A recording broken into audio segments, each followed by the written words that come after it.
it was amazing because that's how I feel. So I feel so seen and so heard.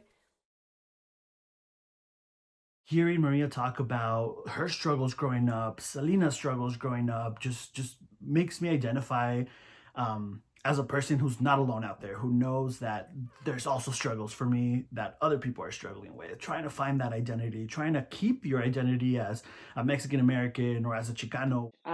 Listening to it has definitely been the topic of many, many therapy sessions that I've had with my therapist over the last 4 weeks.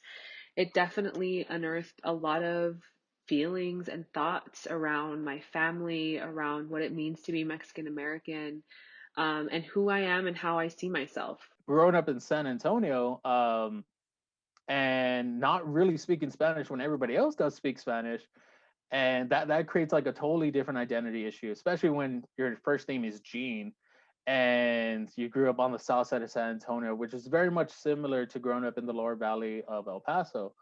And so growing up like that, you just have like you grow up with this identity politics that you don't know of until like you really start analyzing it. And then until I went to college, I really had this identity crisis. And in many ways, Selena definitely was like one of the only singers I could ever go to that me and my friends were universally loved.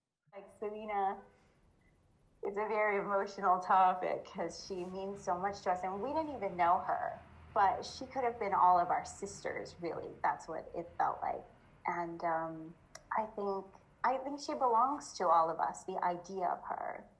But this podcast has, I think, dug up old wounds that you thought you had moved past, and it just really had me crying today with Kristen talking about her grandma and the Spanglish.